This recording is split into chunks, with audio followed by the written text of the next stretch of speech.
It's Life After Sunday, a podcast by dudes, for dudes, where faith meets the real world. For Eric Duval and Mike Norman, I'm Chris Boren. Let's go. What is up, gentlemen? It's Life After Sunday, and it is opening weekend of college baseball. My favorite sport. I don't like it at all. You lie. There's some rumor that y'all may have braved a ice cold day to go sit in the stands and watch this team called Arkansas. Is there any truth to that? 38 degrees, sir. 15-mile-an-hour winds. Thank you, Jesus, that it was out of the north and the stadium was blocking it. But, sir, it was cold. It was crazy, dude. When you passed Rudy there on 49, headed up the hill, it was 61 degrees. Like 7 minutes later, it was 40. And that's not even a joke.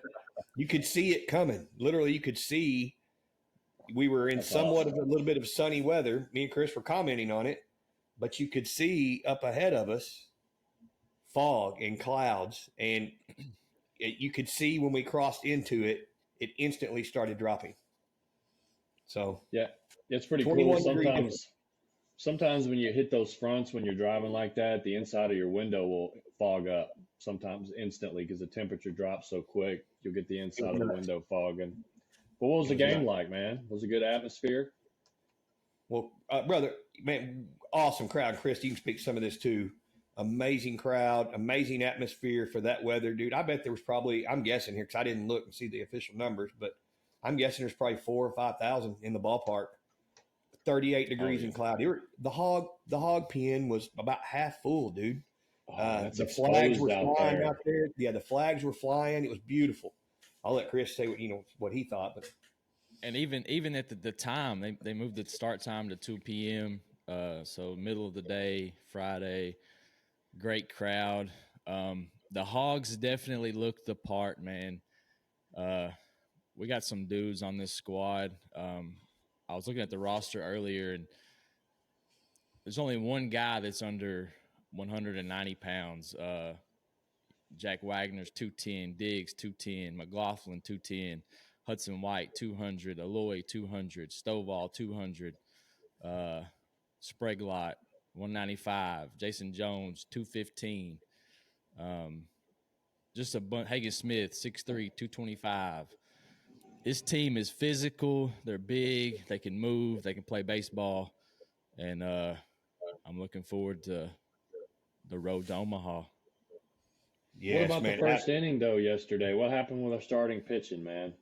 Man, I think, dude, I really swear, and of course, we're all homers here, and we make no bones about that, but I really am not worried about Hagen. I mean, you take a look at some of that stuff that happened in that first inning, it's frigid cold. You can't get a feel for the baseball.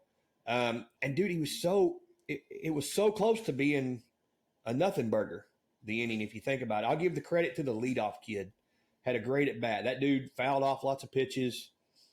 Hagen made some good pitches at bat. Kid had a great at bat, got walked. Okay. Second batter, he gets up on him 0-2. All right. Got him right where he wants him. Gets a foul tip into the catcher's. No, that was the wrong bat. Yeah, he hits the guy on 0-2. Okay. Then on the third batter, the guy who hit the big 3-run bomb, he's got him 2 strikes and foul tips it into the catcher's glove. Catcher barely just comes out of his glove at the last second, or it'd have been a strikeout, and no big deal. That's just how a game of inches and centimeters baseball is. That's true. Instead of being out of it, next pitch, 3-run bomb. And Dave said in his post-game interview when he hit it, we thought, and me and Chris too, kind of thought that was a fly ball to center, but that wind was pushing out of the north, pushing it towards right field, center field kind of direction, and it pushed it out of the park. Well, Dave always talks about the wind, man. What did y'all think about the reliever? Oh, Big Mac, baby. Big Mac, baby. I will say Big Mac, when in his press conference, I'm talking about going back to Hagen, he touched on your hands being so cold that it's hard to even feel the baseball. Which can affect, your throwing and, I want to say that had a lot to do with Hagan, uh, Yep. and he didn't, and like Eric said, he didn't get some things didn't go his way, if he gets that strikeout there, innings over. Yep. So I'll give some kudos here to James Madison though. That lineup, those kids were tough outs. They were fouling pitches off, and that's what you want to see. If you're James Madison coach, you want to see your guys battling, and they did, dude. Speaking of James Madison, before we go any further, me and Chris can testify right now. James Madison's stash game is strong, baby. Those dudes. There was one dude, that stash, man, was, I don't know what you call that thing. Like Tombstone, it's, type mustaches. Yes. I said, Chris said, look at that stash, dude. But anyway, hey, yeah. Full on handlebars. Yeah. Oh, yeah. Right here. But before we go any further, I got to talk about Big Mac, dude. I love that kid. That kid he's my this year's Carson Shaddy. That's that kid who's all Arkansas. Dude's a warrior. Doesn't have velocity doesn't have any. I mean, kid, I say no velocity compared to some of these guys you see. He gets up to maybe 90. But he was making fools look stupid at 83, 86, 77. Just setting them down, man. Where's he from? Is it Bryan or something? Where's he from? Yeah, I believe so. I believe that's correct. I'm gonna have to do some research on this, and we talked about it yesterday. I think he may have changed up his release a little bit. He was coming straight over the top, like 12 o'clock, straight down, every pitch, and he was good, man. He was just cruising. Yeah, like Eric said, his velocity wasn't up super high, but he's never been a hard thrower. But mid to low 80s, setting people down. And it was awesome to watch. It's all about hitting location. Dude, that kid just goes out and pitches and battles. And what's crazy is I can't remember what his final pitch count was, Chris, but you can bring that dude back again on the weekend if you wanted to. I don't know if Dave will this early in the season. I don't think there's any necessarily reason to, but you can. He's that dude who can come in the second inning, go all the way through the seventh, and then you can bring him back again later in the weekend. What a valuable tool and piece he's going to be to this team. And we can't, if we're going to talk about relievers, we got to talk about Gage Wood coming in, baby. Chris Brody. Yeah, Gage Wood came in and was absolutely setting fools down. That kid was spotting up his fastball like a hammer, dude. It was good to see. Is that one of the babies? Is that a new kid, or was he here last year? He was here last year. He is still pretty young. I think he was a freshman last year, wasn't he, Chris? Yeah. Yeah, he's an Arkansas boy. He's got a lot of moxie about him and attitude. He's a dog. He's got a new pitch. He's introduced the cutter. Yep, he's throwing a cutter. He was using that quite a bit. A lot of movement on that pitch, and when that ball hits the glove, man, he's not throwing super hard either, man. Like 92, 93. Yeah. But it looks a lot faster than it is, man. And when it hits that glove, it's popping. So that was good to see him. What time they play today? 2 o'clock. Brady Tigard on the mound. He's going. It may even be a little colder today than it was yesterday. I think the high in Fayetteville is only 42 today or something. Last I checked. Yeah. Yeah, it's going to be sun being out will help a little bit, but still going to be rough. Yeah. I think tomorrow and Monday is looking better. Tomorrow and Monday, I think it's supposed to be in the 50s both days. So be a much better day to be at the ballpark. We got some other spring sports coming up. Motorsports, F1, NASCAR. Mike, this is your arena. Talk to us. I'm still looking for a NASCAR friend. I mean, I worked with so many people in Pasadena. I worked here. I mean, I don't, there's no one who likes NASCAR, so I'm alone in this. But most people can get on board with the Daytona 500 because it's such a historic race. That's where Dale Earnhardt was killed.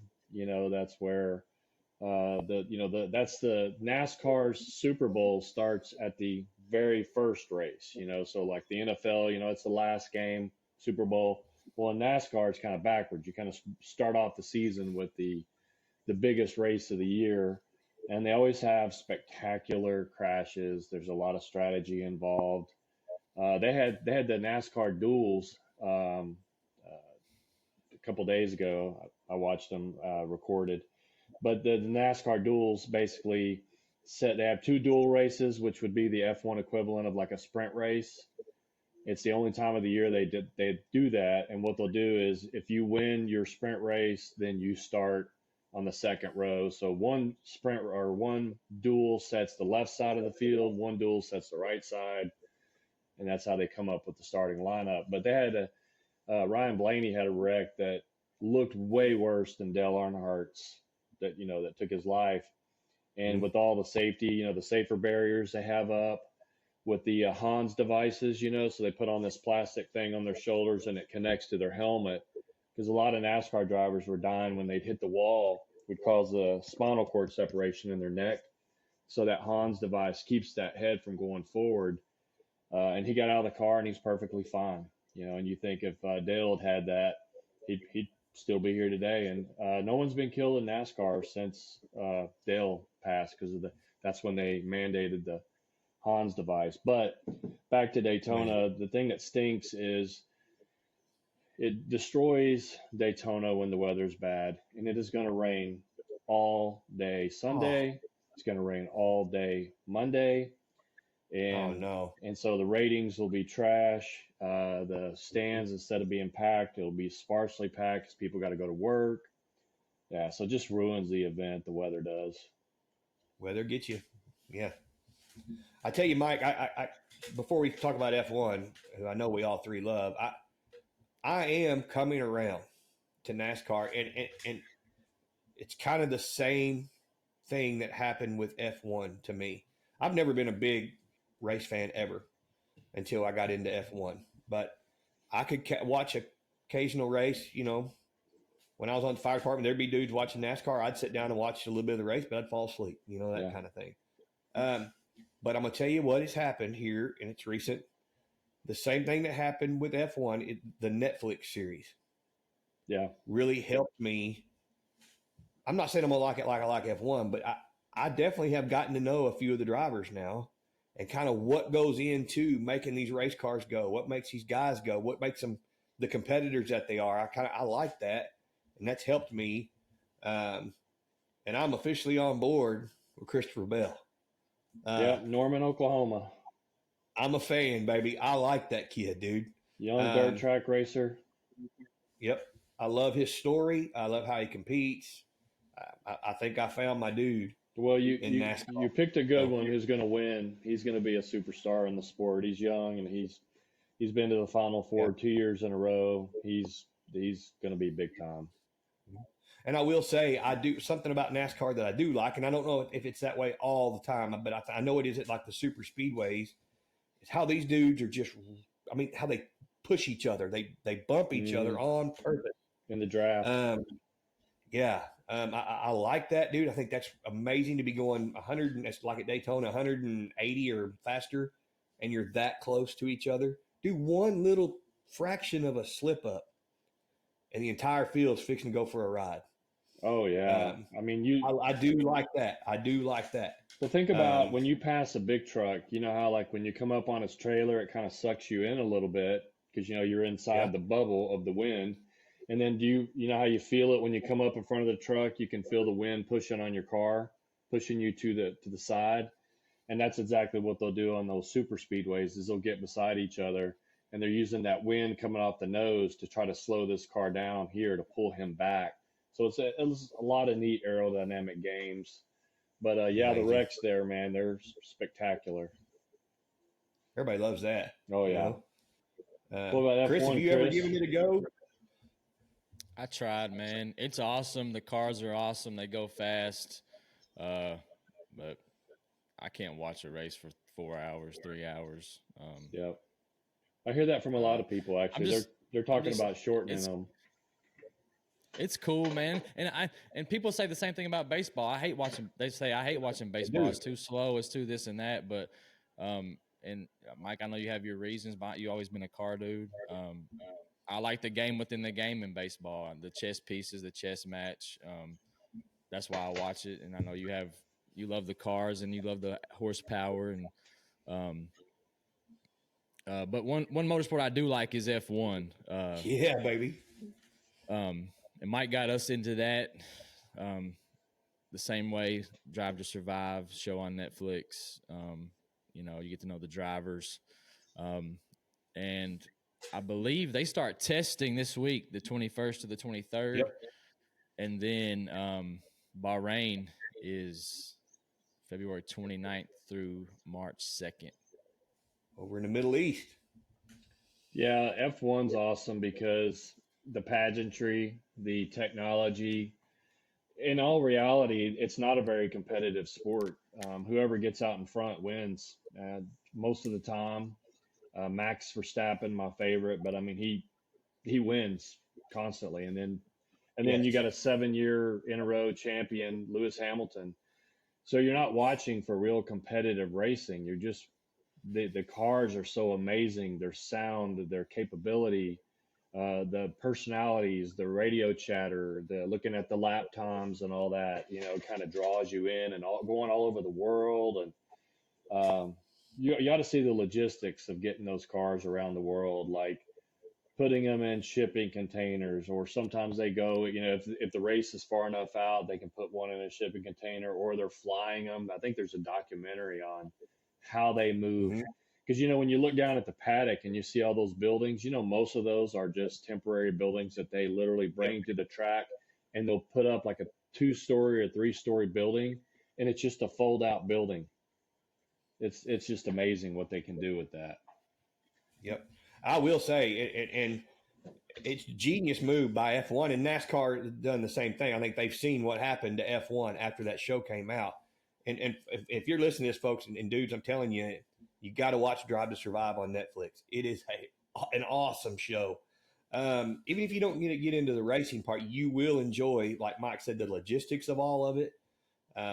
The places these dudes race, man, some of the most beautiful scenery and locations. And I mean, Monaco, I mean, good grief. How cool is that? They're racing through the streets, dude. It's amazing. The Las Vegas last year, how cool, racing 210, 12 miles an hour faster down the Las Vegas Strip. Yeah, and that race wasn't even competitive, but it was beautiful seeing it in Vegas. So much fun. It was cool. There is, though, within each race that I found, Mike, Max usually does drive away from everybody. And before Max, it was Lewis. Lewis would drive away from everybody. Thank you. There's some karma in the world that Lewis is not doing that anymore. Anyway, I'm not a Lewis fan. If you cannot tell, No. do not like Lewis. I don't like Mercedes.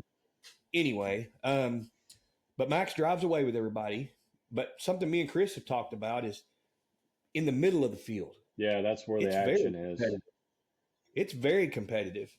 And these dudes, you want to talk about, I mean, talent and skill. I mean, they say at the show they're really like fighter pilots in a way. I mean, these dudes are taking corners at 170. Yeah, I can't remember. Mike, you might know the G forces. I don't know what they are, but they're quick twitch reaction. I saw a thing the other day where they were doing an NFL receiver. They were doing the ball drop where you drop it and you have to get your hands down and catch the ball. And so an NFL receiver was doing it, and it was dropping, 1.5 feet, 2 foot. And they showed one of the F1 drivers, and the ball dropped that far, and he's catching it.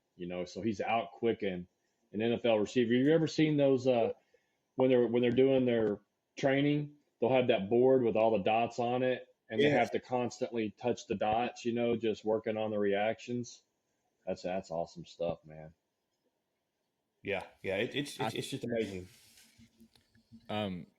After just doing some quick research, it says drivers can feel up to 6 Gs during a race, which is insane. So my favorite races are the road courses, man. I love the road courses. I love the tight turns. I think it's awesome. So let's compare when we go race go-karts, and these aren't play go-karts like we talked last week. These are good race, go-karts that go fast. After we do 8 laps, when we get out, we're tired. Our forearms are tired. Our hips and your legs are tired, bracing yourself through our little 2G corners or whatever they are. So you can imagine these guys doing that for an hour and a half. The physical toll and how good so that's one of the other things too. Those guys have to be tip top physical condition in ways that no other motorsport has to do, because they're constantly dealing with the G forces, their neck. You'll see them doing constant neck muscle strength training exercises, and that's because it's so hard on their body. But I mean, it's good stuff. Amazing. Also, a plug for NASCAR on Netflix. It's called NASCAR Full Speed. Maybe we can gain a fan or two. And the other thing that's good about NASCAR is during what I call the dead season of sports. Yes, baseball starts, but y'all are more rabid about it than I am. I'm kind of the baseball fan that I'm ready for them to get over playing, the Sisters of the Poor, ready for them to get past all the terrible teams, we're playing, you know what I mean, Butthole State, exciting game against Butthole State, from Idaho. And so once we get past that, we get some competitive games, that's when I'll start really getting into Arkansas baseball. And same thing with the Astros. There's 4,000 games. So I'll start watching when they get to like the final 100. But in that space, though, NASCAR is a nice fill-in. Every Sunday, you've got a motorsports. You've got F1 starting soon. So the motorsports is a good fill-in until baseball really gets up and going. Before I don't want to talk about other things, but I do want to touch on as far as F1 goes, Mike, and you can speak to this and help me here. The technology and the things that go into the cars themselves, besides the driver, the amount of crew and team and engineers and all these people who work for these companies, the amount of stuff it takes to put this race on, to put these dudes in these cars. And Mike, what do the engines cost? Isn't it like, I'm gonna say, sound stupid, $10 million or something? I believe it's like 10 mil. Maybe for an engine. Chris, the host, is already. I can see his fingers working already because he's awesome like that. Yeah, he's good. Yeah, but they're like 10 million, and then you've got the battery, boost assist that they use, and and you'll see them when the lights flashing. That means they're recharging their battery. And then they got to decide when to use the battery to give them an extra boost of horsepower. It's all incredible. The wind tunnel work that they do on these cars is incredible. And it's amazing to me. Like when the fins open up, the rear wings open up, dude, and they push down and they get another 6-7 miles an hour or whatever. It's amazing to me, dude. For those that don't watch F1, who don't know the lingo, so to speak, and don't understand all that goes into it, I do recommend Drive to Survive. You'll kind of learn a little bit like what we're talking about here. But as far as this season goes, as far as F1 2024, you know me, I'm a Checo dude. That's my guy. Red Bull, baby, Red Bull Racing. The guy who gets overshadowed by Max every single week. I love that dude. I'm hoping he has a better year this year. He kind of struggled a little bit last year, but I'm pulling for him. He's got talent, and he can. And when he's right, dude, he can. Obviously he's got Red Bull, so he's got a good car. But I'm pulling for him and Lando over at McLaren. I love me some Lando. That kid's got all kinds of talent. So does his teammate Oscar. And it was exciting to see last year McLaren jump up there and kind of battle with the big boys a little bit. It was very exciting to see McLaren become competitive. I love Lando. Max Verstappen, a lot of people don't like him. I love him because he is no nonsense. This guy is here to race. He don't care about anything else. And they'll be like, oh, Max, you could crash the next 3 races and you're still going to win the championship. And this dude doesn't care. Like, he wants to smash you on every single race he is in. He don't care. I mean, it doesn't matter. You can tell him it doesn't. Teammate, it doesn't care for his teammate. No, Yeah. that's what I love him, man. When he gets in that car, it's no nonsense, man. Yeah. I've heard him screaming at Christian on the radio. Oh yeah, yeah. You're winning by 37 yeah. seconds. Well, that's unacceptable. Yeah, dude could take a pit stop. Me and Chris have joked about this. He could pit, get out, go use the restroom, get back in the car, come out, and still be in first. Yeah, and then he'll be mad that he didn't win by enough. All right. Did you find anything out, Chris? Yeah, for all the stat nerds out there, it looks like, according to Red Bull, I'm going to just go through a few amounts here. A set of wings, 200,000. Steering wheels, just the steering wheel is 50 grand. And an engine could cost as much as 10.6 million. One engine. A V6. See, that's a V6 yeah. turbo. And Mike, what I was trying to say a minute ago when I was talking about that, for those that don't know F1, I kind of lost my train of thought. But can you explain to them about these engines? They're not traditional combustion engines. You mentioned it a minute ago about batteries. They're hybrids, right? Yeah, they've got a power unit. They're recharging the battery. You know, you've got if you look at the intakes on the side of the car, it literally looks like a jet engine. You know, the pods, and each team crafts their pods to what. So now last year, actually a year before, it was last year, everybody started copying Red Bull's intake, especially McLaren, and their performance came up as a result because they saw their engineers are researching advantages in the aero world, and it's just a constant competition like that. So it's very, very interesting. How many horsepower is an F1 car, give or take? Actually, I don't know off the top of my head.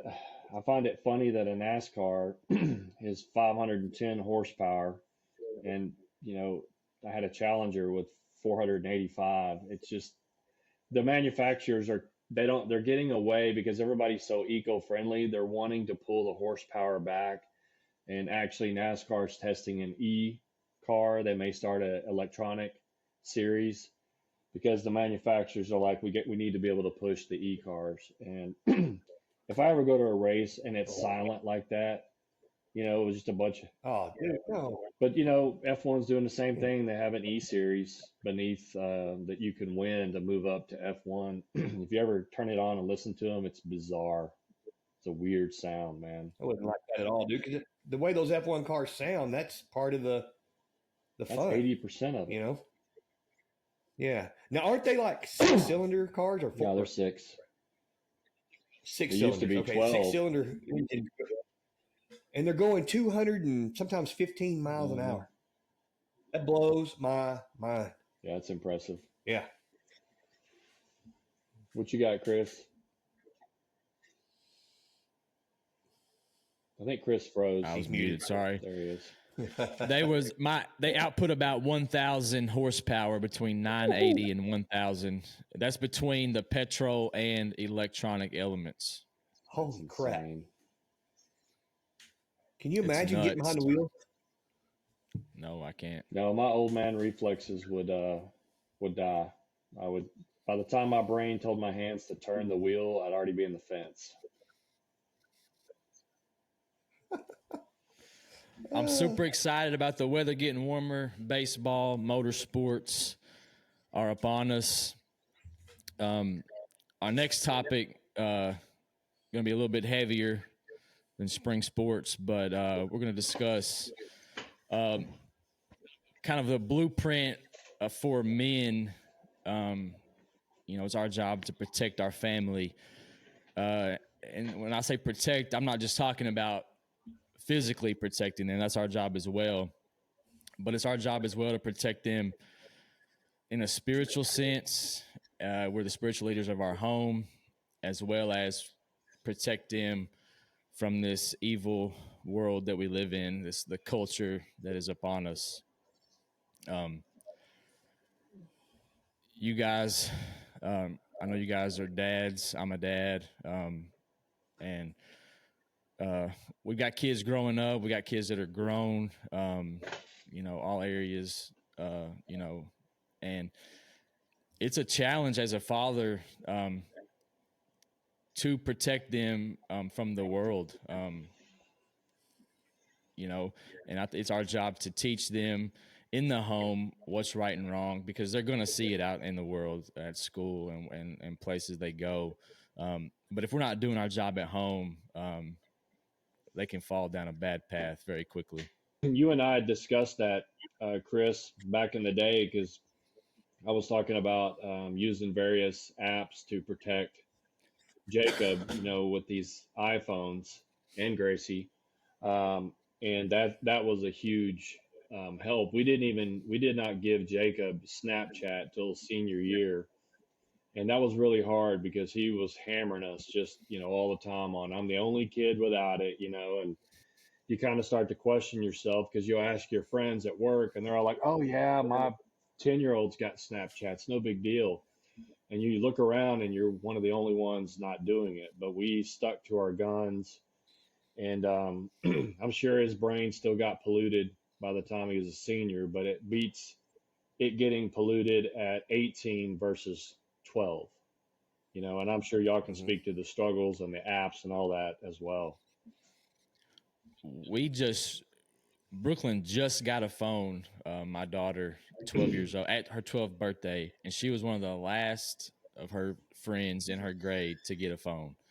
And we protected her from that phone as long as we could. But now she's starting to go out, do some things, go with her friends. We want to be able to communicate. But like you said, Mike, if you don't have some kind of parental locks or parental app or something that you can control that phone and you can see what's going on, you're messing up bad. And if you think your kids aren't going to try to go behind your back and get some apps or social media, you're wrong. And we got Brooklyn's phone locked down pretty hard. No Safari. When she downloads an app, she can't delete it. So if she downloads Snapchat, it's stuck on there. She can't delete it off without our permission. And that's all simple stuff you can do within the iPhone screen time or whatever, But there's also other apps out there that they'll take random screenshots of their phone. You can see all their text messages. And I advise you men, get your kid's phone with your wife, or if you're not married, get their phone and go through it periodically, randomly, just to make sure, keep up with what they got going on. Yeah. And let me just say this. And we've talked about this, I think, last week with Aaron. By the way, shout out to my boy Aaron. Dude, you were amazing. Love that guy. But anyway, and we've talked about it amongst ourselves. I've talked about it with my wife. Social media is hard on us as grown men. We're fully, I won't say mature, because we all know that better than that, but different podcasts and different subjects. But it's hard on us. We've talked about how easy it is to get sucked into things we should not be seeing, and what we've struggled with in that case. But now take that same principle and apply it to guys, let's face it, they're doing it at 7 and 8 years old now. These kids are on social media. They are not equipped to handle that. And from just a little bit of research I've done, some events in the news, there's a new documentary series out on Fox Nation. I highly recommend, if you're a parent, that you watch this. It's called Killer Apps. And it goes through some of the just unreal darkness that is coming out of these social media apps. And I'll kind of just tell you some stories. Anything from a young lady who, she was depressed a little bit. She was a teenager, so she searched out the word depression on the social media. I believe it was I think it was Instagram or Facebook. I can't remember which one it was, but the parents said, through that, the algorithms of these social media companies, their algorithms are designed to get you on, and we've seen it ourselves. They want you on the app. They got to have you on there, and they got to keep you on there. That's the key. You can't just get on and leave. They want you scrolling on it because they make money that way through ads. So this young lady started looking up depression, and it opened up all these different topics like self-harm. Her parents said after she wound up killing herself. It was a terrible story. You can watch the show, but they went through her phone too little too late and found out that through the algorithm, she was opened up to all these just, and some of it was awful images of self-harm, like a lack of a better word, maybe like a fetish group or something. It was kind of, and all this is out there. And once they see it, it just keeps opening doors. More just keeps coming at them. Self-harm, eating disorders, all these memes of no one, like one they showed that was on her phone. It said, no one can love a suicidal girl. And it had this little girl with her head down like this. I'm just like, oh my God, you know? And what was wild is they found through some study and some investigation, she did not seek out self-harm. It was brought to her. Yep. Through the algorithms. Okay. Another instance of a young man, all these insane challenges that are out there. Now, when we were kids, Mike, me and you both know good and well, we did some stupid stuff. Kids are going to do stupid stuff. But it's the same principle, but it was drinking a 2-liter Coke. I remember Justin did it. He drank a whole 2-liter Coke, and it was one of the hardest I ever laughed. Yeah. He threw it up as soon as it got done, and it came out like a fire hose with such force. It shot out, and I remember just laughing until I cried. But, now today on social media, they're doing like choke out challenges and stuff. That's the one I was getting ready to talk about. They can die from. Yep. This young man, same thing. He did not seek this out. Okay. It was brought to him. He did not search choking challenge on his phone. It was brought to him, this choking challenge. He wasn't even recording it. He had been practicing it. They found out after he had died. He went up in the bathroom and was practicing to record his challenge. And he used a belt. And the premise is that you choke yourself till you pass out and then get a good laugh when you wake up. Okay? Well, this belt that he used locked in place so that when he passed out, it didn't let go. Yeah, it's just insane. And it killed him. It's insane. It was unreal. It's horrible. And it gets way darker than that. It's now been proven. Wall Street Journal, you can look it up. They were on Capitol Hill here just in the last week or so. Instagram is openly aiding and abetting child trafficking and pedophile networks. They're openly supporting, not say supporting may not be the right word to use, but they're allowing this to happen on their platform. And it's just mind boggling. And it's not just social media either, man. You guys know as well as I do, man, Disney, they're targeting even younger kids, man. Throwing in stuff about gays and lesbians and not traditional families. And they throw it in so subtle that a young kid watching it, you may miss it as a parent, but your child's going to see that, oh, they're just watching a Disney movie. Well, you better be sure that Disney movie is not throwing something that you don't want your kid to see on your TV, because they really are doing that. And well, Chris, you said something. You used the word subtle. That was the case, but it's no longer subtle. And they're openly saying, you can go right now. I challenge anybody. You can go on the internet right now and find the video of the creative CEO at Disney openly saying it is our goal to put LGBTQ characters as the lead roles in our storylines going forward. They are no longer hiding that. They're no longer being subtle anymore. It's now coming out as in your face. This is what we're going to show your kids, and there anything you can do about it. They think the thing that stinks is so what do we do as men? Go ahead. The thing that I hate about it is that it's a portal for evil into the hearts of our families. And no matter how hard you work, it's you can't even, like we talked about that one time, you can't even watch a commercial without it being something being thrown at you. And but it's like a portal. Can you imagine how thrilled the devil and the evil forces of the world must be on how many weapons they have to attack our family now, and compare it to 50 years ago? Now they have access to the innocent hearts of our kids and right into our homes. And no matter how much we do, there's still ways around it. It's just the world's a crazy place, man.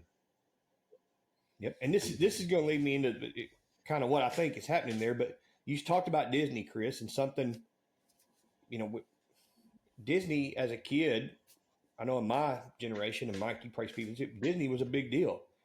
All these wonderful movies back in the day, like the ones we grew up on. I'm going to use Lady and the Tramp as an example because we let, the little one here, our little girl, she was watching Disney the other day. But Disney is taking those movies. They can't get rid of them now because they're still making money off of them. But they're putting disclaimers up now. I don't know if y'all have seen this. I think I sent it to you. We went to watch Lady and the Tramp. Lady and Tramp, dude. The most innocent thing in the world. They put up a disclaimer that although they're not going to get rid of it, that they're not, I'm paraphrasing now, but they're not proud of it because it's offensive to some people. So Lady and the Tramp's offensive and hurtful, but this is not. This new alphabet suit is not. Guys, I'm telling you, we're headed in a bad way. And I think that's the goal, is they want to destroy what is good and wholesome, make you hate your family, hate your country, hate your life, so to speak, to create this new culture. Yes. If they can destroy the way that God laid out family in the Bible, the way it's supposed to be between a man and a woman, if they can destroy that, and they can take the man out, because the man is the head of the home, it's in the Bible. And I believe the Bible is true. And if they can take out the man, if they can take out the family, they can get our kids, and then they destroy the family unit, and then they can be in control, complete control. And that's their goal, 100%. And so the question is, how do we as men, spiritual leaders of our home, leaders of our family, how do we combat everything that we just talked about? Well, it's just going to be continued. Technology is the number one thing, and then you got to have real conversations with your kids, and you've got to prep their heart, so when that they leave our homes and they go to universities, they go to schools, it's going to be different than what their teachers are telling them, and you have to have a say in it by talking about it at the house. And because if you don't, they're taught, what teachers say, that's gospel. What they say, you got to learn it. You got tests on it, and then you got to combat that at home. And it's going to be a little bit of a conflict, because they're going to be saying, well, this is what they're saying, and because we're parents, they don't want to listen to us, but we still got to keep throwing it in there. We're going to have to keep fighting it all the way through. Yeah. I want to piggyback on what you said, Mike. It's so important to have those tough conversations about the truth and what is the truth and how family is supposed to be, early on in their kid's life. That way they know what's true, and as they grow older, they're like, man, I know the truth, and this is not the truth, and they can have a leg to stand on, when they throw that stuff out there, because we all three have kids in college, and they are throwing that stuff out there left and right. Oh, and crazy. I know my daughter, she was faced with some things at a place she had to go to for a class, and it was made her very uncomfortable. But she knew that wasn't the truth, and it wasn't going to sway her, even though she had to sit through the class.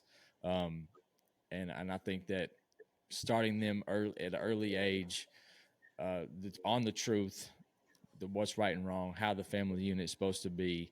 I think is paramount. And then as kids get older, and you can't shield them from everything. But I'm doing my very best to shield my youngest as long as I can. Well, and You know, I think the number one thing I think we have to teach our kids, and this will cause you to argue with them, but you got to teach them to question, uh, not authority, but they've got to question the news. You need to question the information you're being fed, especially in social media, because a lot of it is fake. And even as far as the right wing is just as bad as the left wing. Every now and then, the guys that I follow on Twitter sometimes will put out something. I'm like, that just sounds like crap. And they'll quote somebody, and then I'll go back and research what was actually said, and it's not true. Like they completely changed the intent of what was said to make a point. And you're having to do that. And you didn't, now you have to do it from major news outlets, which aren't even news anymore. They're just propaganda, to information that, you can't trust government information. You got to verify your own. If you just watch the news every day or social media, you think as a kid, you would be walking around stressed out, believing that our atmosphere is dying and we're all going to die due to climate change. And if you do any research on this, you'll see that the earth is working as beautifully as God made it. Highs versus lows, they work in opposite of each other. Hurricanes are a good thing. You never hear that. Hurricanes take heat from the tropics and move that heat up to the upper latitudes here for us in North America to help keep the earth from overheating. Hurricanes remove heat from the ocean, from the atmosphere. It's all normal. When this one area gets super duper record cold breaking, the other area is hot. Everything's offset. Everything's working. It's fluid dynamics. Some of the most complicated math on the earth is fluid dynamics. But if you didn't challenge that, you would, as a small child, would be walking around thinking, man, the world's ending. The atmosphere's dying. You have to question stuff. Yes. I mean, it leads to, first of all, it leads to all kinds of things, and I want to touch on that. But I want to talk about something you said about the kids in college. We worry about what they're being taught. I'm horrified for my daughter. First of all, my daughter is an incredible young lady now, woman. My daughter is amazing. I'm so proud of her. She is awesome. She has the best heart. She's smart. She works so hard. She's talented. How she got any of this, I don't know. It didn't come from me. But anyway, I love her. But I worry all the time about the culture around her and what she's being fed every day here and here. Every day scares me to death. And what I feel like is these kids have been taught and they've been conformed and they've been molded into these little pods that will not challenge anything. Because if they challenge anything, they get destroyed in this culture. And so I worry about that for my daughter, and I don't know the answer to help her. That's why I would love advice and ways to be able to talk to her, because it's hard. It's really hard to have those conversations with her, and I worry about her. I think it comes with it comes with being. We have to be bold in that. I tell my oldest daughter all the time. You know the truth. You know what the Word of God says, and that trumps everything. That trumps everything they get taught in school, how marriage is supposed to be, and everything. And a man should not wear a woman's clothes. It talks about transgender. It talks about all that, and it's our job to teach them the Word. And if we do our job, I mean, especially at a young age, and I don't even mean to say this, but the Word says, teach them the ways they should go, and they will not depart from it, and they will return back to it. Even if they stray away from it, they will come back to it. And I think it's our job is meant to be more bold and not sit back and straddle the fence and say, well, maybe it'll be okay, maybe it won't, and go straight in with the truth and say, hey, what's this? This is wrong, and stand up for what's right, because that's how we're in this situation anyways, for not standing up for what's right. Maybe our kids are going to get mad at us, but I think the solution is speaking the truth. And don't be friends with your kids. Sorry if anybody is here, listening, they get mad and they don't want to hear that. But when your kids are growing up in the formative years, especially the teen years, your job is not to, like with Jake, my job is not to be his boy. My job is to be his dad and to have tough conversations with him and call out, when things are right and then when they're wrong. And now that he's 21, he's finally becoming the young man where we can start to become good friends. And, you don't get to the good friend part till they're adults. In the teen years, my job is not to be your boy. And, my job's to love you and also hold you accountable. And a lot of people just want to be friends. And they even say it like in supervision, in the workplace. The number one killer of leadership is fear of man, fear of rejection, fear of not being liked. And if that's the way you are, you're going to be weak in raising your kids, and you're going to be weak in principle. You have to be willing to withstand a little flack, and you can hold your ground. Yeah, it's so tough, and I go back to this culture. I don't remember, me and Chris talked about this. I'm so old, Mike, me and you are, and Chris even felt it too. When we were young, we didn't have access to, again, all this social media, all this pop culture and these influencers, and these kids hold what their heroes of this culture say. Like right now, I feel like if the biggest icon in the world comes out Taylor and Swift says, "Hey, I want all y'all." You wanted to say it. I threw it out there for you. I'm sorry to my daughter. I'm trying not to, because I'm not. How am I trying to say this? I'm not faulting her or anybody, any kid for liking Taylor Swift. She's a very talented young lady. But some of the things that Taylor, for instance, I'm not personally, she advocates for a culture that is detrimental to these kids. She's advocating a lot of these things we're talking about. Well, and that comes back to, it's so powerful. And that's what comes back to challenging and being a person who challenges common thought. And for instance, man, you're incredible at singing, but that doesn't mean that I agree with you on every subject known to man. And unfortunately, because the kids of today and a lot of people aren't questioning anything. So whenever they decide, well, I'm a famous singer and this is what I believe, and then they'll just go, well, golly, they must know what they're talking about, and just go right along with it. But I think that's the number one thing is you've got to question everything, man.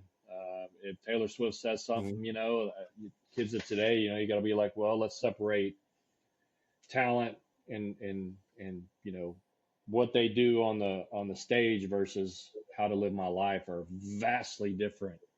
A multi-millionaire who flies on a jet everywhere they go has no idea what it's like to get up every day and go to work and get a paycheck every 2 weeks. So you shouldn't be listening to them on how to live your life. I kind of feel like even Taylor herself is a victim of this culture. I mean, that video, I don't know where I saw it or where it came from. I think it's from like a documentary on one of her Netflix things or something. She's sitting on a couch crying because Donald Trump may be the president and how horrible that's going to be. And that's what that's going to do to her life. Or I'm paraphrasing again, but I'm blown away by that. I don't know, so though. What I was getting kind of years. Let me say though, when Biden became president, I wanted to be on my couch crying as well.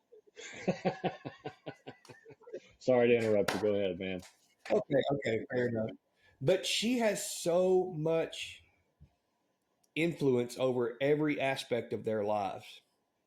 If she came out today and told them that the only thing in this world that's going to save the earth from burning tomorrow is if you eat SpaghettiOs 5 days a week, because she signed a gazillion-dollar contract with SpaghettiOs to be their sponsor. These kids and this culture, dude, you wouldn't be able to find SpaghettiOs anywhere in this world. They will do whatever she says, and whatever they tell, the way that she tells them to live, they will do it, and that blows me away. Can you guys remember, like, from back in your teenage years?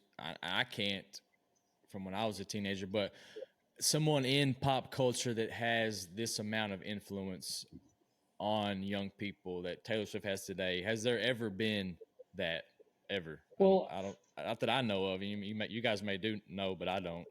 There couldn't be in our day. There wasn't. There was no avenue for that, right, Mike? yeah, I Am I mean, right? you've got, the Beatles, you've got, Garth Brooks was pretty big, but the difference is Yeah. they didn't have social media to make the There you reach. go. And also, I don't know about the Beatles, but I felt like in our day, a lot of times people just kept that stuff to themselves and just focused on making music. And now it seems like everybody's got to have a voice, so it's constant. If we get Tom, Chris, can we talk about a little bit of the Trump ruling? Oh yeah. Can we hit that, Chris? Yeah, we still got a few more topics on this Okay. stuff, man. I want to talk about how we as men protect our families spiritually. The Bible calls men to be the spiritual leaders of our home, and I think that is severely lacking in society today. And that's part of the reason why we're in the shape we're in. I haven't always been the spiritual leader of my home until the last 3 or 4 years. I've really taken on that role. And do I do the best job of it now? No, I'm still learning and growing in that area. But I think it all comes down to your prayer life. Are you praying over your family as a man? Are you on your knees before the Father, praying for your kids every night? Do you pray for your kids before they go to bed? Do I do it every night? No. Should I? Yes. So I'm not preaching to everyone, and I'm preaching to myself as well, because I need to do a better job of that.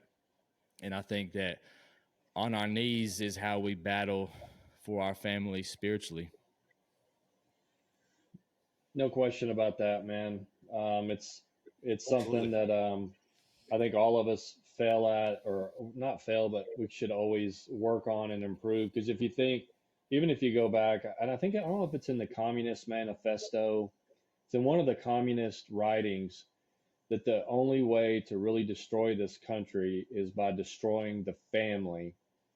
And when you destroy the family unit, then I think it opens up where spiritual warfare can win, and win in big, big fashion, because our families, when we're tight and we pray together and we keep a shield around our family, we're hard to defeat. But once you start penetrating that and breaking into that, and then you start breaking up our families, then the spiritual warfare becomes turbocharged. Yes. Families first, then the education system, and they've got both. And that's why I feel like that's why we're where we're at. Yeah, they're definitely targeting the man. If you take the man out, you destroy the family.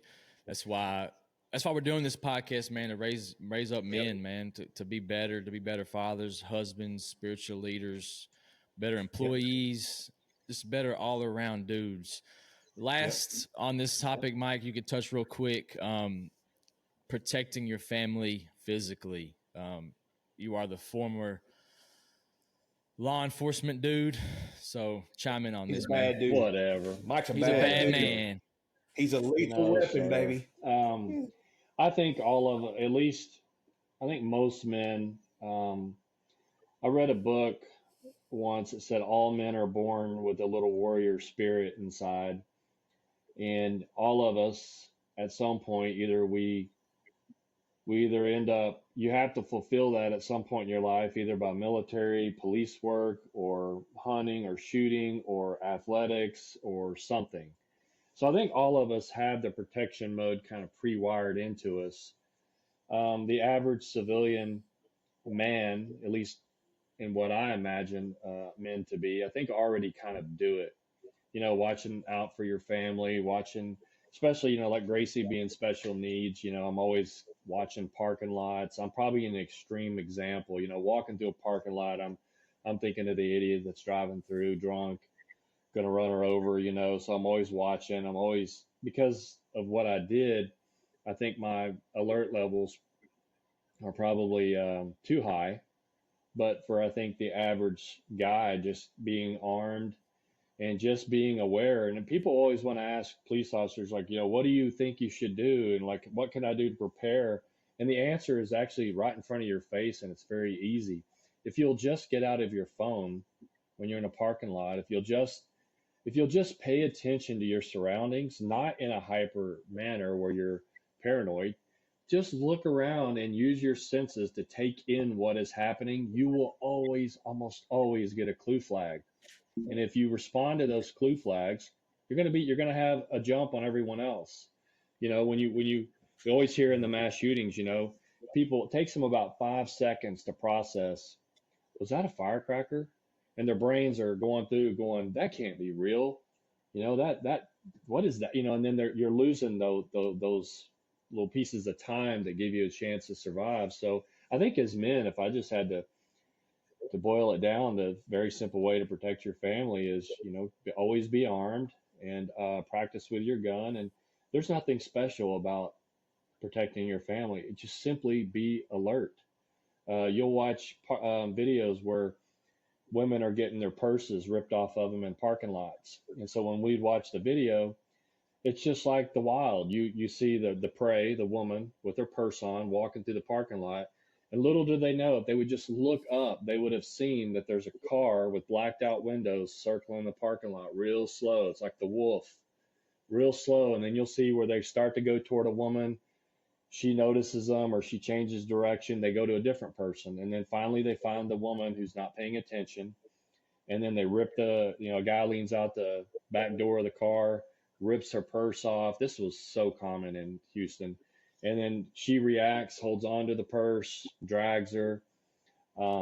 This was a big problem that we had. And when I watch those videos, I'm like, if you just were alert to your surroundings, the bad guys always look for the weakest prey. They don't want a fight. They don't want to have to work for what they're doing. They want easy work. So if you'll just look around in a parking lot, tell your wife, look around. When you see a guy sitting in a car, make eye contact, or just glance his way so that he knows I'm not the one, not today. So there's Mm-hmm. nothing complicated about it. It's just simply use your senses and be aware. And adding on to that, I think it's if you're inside a building, a restaurant, be aware that your family knows all the exits, Hmm. in case something does take place. Have a little bit of a plan there. I'm not saying go, Mm-hmm. draw on a piece of paper the plan, but just point out the exits. I think that's important, and I think it's important too. Aside from a weapon, you're on a plane with your family or something, and it's something that I want to do. I haven't done, but I want to learn more of ways. Like you talk about guys doing like Brazilian Restraint. jiu-jitsu and stuff, Yeah. Mm-hmm. and taking people down and stuff, and combatants type stuff. When you don't have your weapon on you, or when you go into a place where you can't take it, that's something that I want to venture into a little bit more. And as I'd we love to do learn that, we'll myself. discuss that on the podcast as well. Absolutely. Yeah, I would love to learn that myself. And the thought of, I've always, as time has progressed and things, you just get a gut feeling that you need some sort of protection in your home. And I'm late to the game on this. I'm only been a gun owner now for 6 months, maybe not even that long. And Mike, thank you for all the instruction and things you've taught me. I am now comfortable. I'm not saying I'm great, but I'm comfortable handling my gun. I'm not scared of my gun. I'm not intimidated by my gun. It's comforting to me to know. And I know right now, if something happened and somebody busted in my door, I would be comfortable enough to grab it and protect my family. And that's a It big really deal. is. Who wants to be begging a Um, bad guy for your family's life? I'm sorry, but that's just a situation yes. is Yes. untenable. I can't imagine having to, you know, just be in that situation, just feels good knowing you got Yeah. protection there and you need to take care of business you can. And you just see over and over and over again more examples of reasons why you should own a gun and to protect yourself and your family. It's more and more every day. It's if you need proof, just No, look around. Take one look evil around. roams the earth, man. Evil's everywhere. And I think that the Yeah, number one problem with the world is they want to explain away evil. And you can't. It's been mm-hmm. around for thousands of years. You can go through history and just mass killings of just evil. That's the number one problem with a liberal, which I'm not. Um, is they want to Yes. explain away and try to understand evil. Well, you can't. It is what it is. It's been here since the dawn of mankind. Evil has been and always will be on this earth until the Lord comes back. And the quicker you realize that, the quicker you can take actions to at least mitigate the threat that they bring. And you look around, you see, it's more and more again every day. These giant liberal-run blue cities are turning Hellholes. into. That's exactly the word I was about to use. I was trying not to, but hellholes. Um, I mean, just the other day, just a couple weeks ago, we haven't discussed this, and I haven't told too many people about it. But me and my wife were coming back from a wonderful trip to Nashville, and we're coming through Memphis.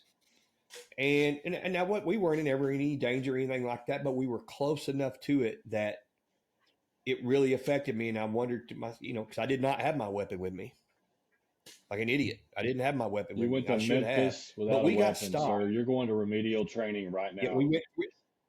Yes, I am. Yes, sir. We were just going to be passing through Memphis, and I should have absolutely had my weapon. But anyway, we get stopped on I-40, and didn't think a thing of it until while we were sitting still in traffic. I got on Twitter, and there is a pro-Palestinian mob up on the I-40 bridge that has shut down traffic in both directions, chanting from the river to the sea, Palestine will be free. All that mess. And I got to thinking to myself as I sit there, I'm a mile away from it, so I'm not right up in it. We're talking a couple hundred people, Mike, if I'm not mistaken. If I read it right, 200 to 300 people, I think they said. Can you imagine being one of the first cars in that situation and having your family in the Mm-hmm. car with you? Now that I'm not saying they didn't do anything, from what I understand, they didn't do anything violent or anything, but that potential was there. Those people can get No, it a is. little crazy, and they allowed it to happen. First of all, that's a whole different subject. But I'm just thinking that stuff like that is happening in cities, these big blue cities Houston. all I over the mean, country. when I would go home Houston, from work, I'm driving an unmarked car, and they were doing the BLM protest. They'd hit 59, they'd hit a few freeways. When I'd go home on I-10, I would actually always look ahead and try to find out where they were going to be, or by checking the traffic map or checking Twitter, because the last thing I wanted to do was get into a situation where I'm at the front of one of these things and I'm having to make choices, and I could lose my yeah. career over a split second decision for some idiots in the road. So I would just avoid the situation because I didn't want to be. I would try to avoid it. Luckily, I never ran into it, but that's how sad it is. That I would rather go a different route than threaten my career with my reaction. And these big blue cities are, and I'm sorry, it's a fact. It is what it is. They're big blue cities that are having this problem. Absolutely, no, The it's majority of these problems, and they allow it to happen. They allow it to go on. They're soft on crime, and so therefore it's not going to get any better. It's going to get worse. And the other day in this same situation, I'm sitting there and I talked to you, Mike. I think I called you. I had no good options because the only way off the interstate was going to take me through Memphis, which we've seen. It's all over. It's all over the internet where the things that are going on in like Memphis, like look up what's going on in Memphis. Memphis is turning into just chaos. But I would have had to drive through that or stay where I'm at. And yeah. Anyway, guys, we got to move on. No, but that's another good subject. Now more than ever, it's more important to protect your family. And last but not least, Mike, you have the floor on Trump. I figured, we went over an hour, but the good thing about podcasts, they can just fast forward, do boring parts. I listen to podcasts all the time, and I'll fast forward through certain parts and listen to the parts I like. So I just, the Trump ruling, this ungodly amount of money that he has to pay from this liberal judge who ruled against him from an accusation from 30 years ago. But rather than get into the particulars of it, I want to talk about how I just finished a book on Templar Knights, which an amazing book, just a couple little factoids. They wore white as a symbol of their chastity, of their pureness. And then, they would have the red cross or a red, holy cross, and it was red to signify the spirit of, or the blood of Jesus.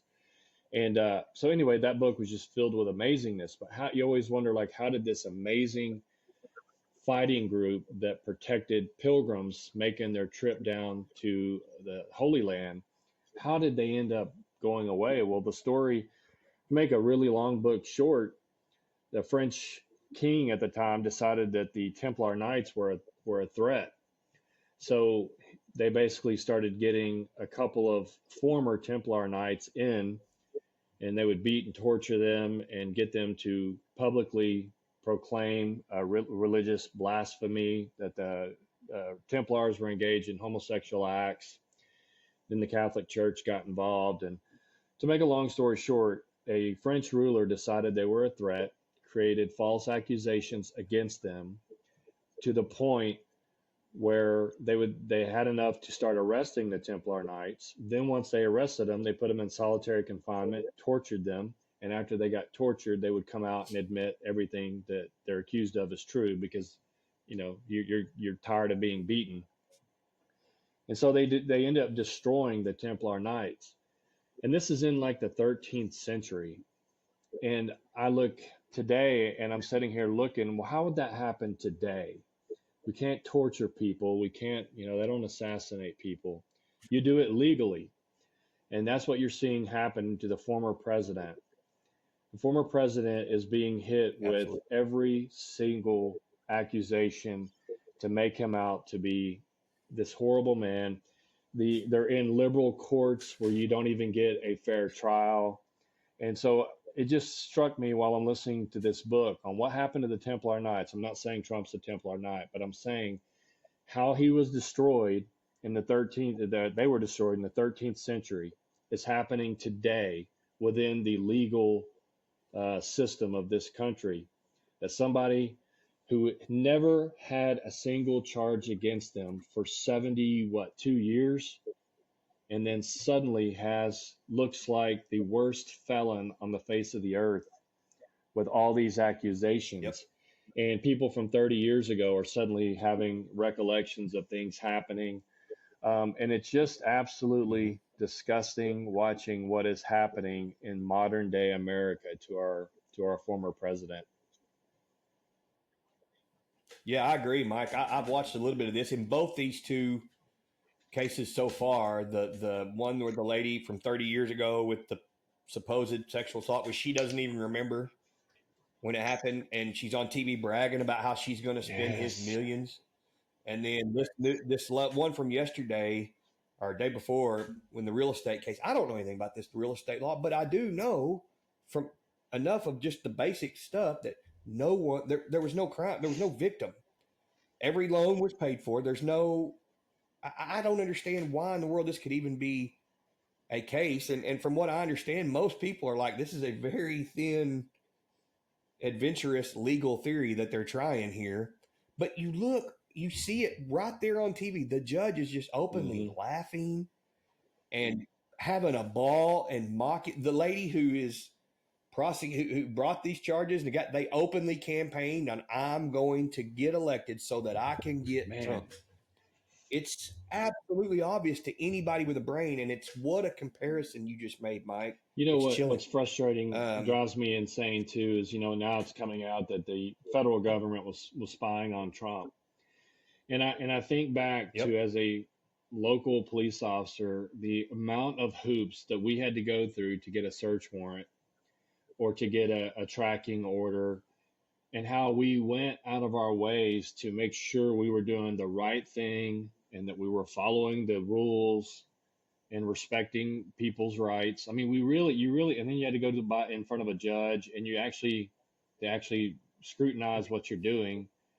And then the very feds, it's like the rules don't apply to them. They, from cell phone snooping to, even like when you interview, or like if the FBI talks to you, they're the only law enforcement agency that if you ever speak to an FBI agent, they can charge you federally with lying to them. You can lie to your local trooper, you can lie to your local policeman all day, and it's 100% okay. But to an FBI agent, if you lie, it's a federal crime. So the lesson I've learned there is that the FBI ever comes to talk to you, you simply don't speak to them, because they'll say, oh, you misremembered that, and you'll get charged. It's gross. Yeah. And it's painfully obvious, again, to anyone with half a brain, that this has nothing to do with the charges that are the crimes he supposedly committed. None of them do. It's all designed to just destroy him, to make it to eliminate, without, like you said, without actually and to teach any future people that are not inside of the club in Washington, D.C., that, you can come, you might even become president. You can try and you might become president, but you and your friends will be destroyed. You'll be destroyed. So don't think about it. Absolutely. Thanks, everyone, for listening. That's a wrap for Life After Sunday. Have a good week. See you next week. Thank you for listening to the Life After Sunday podcast. We hope you enjoyed it. Please give us a like and a comment, and go follow us on Facebook, YouTube, and Rumble. And as always, keep fighting the good fight.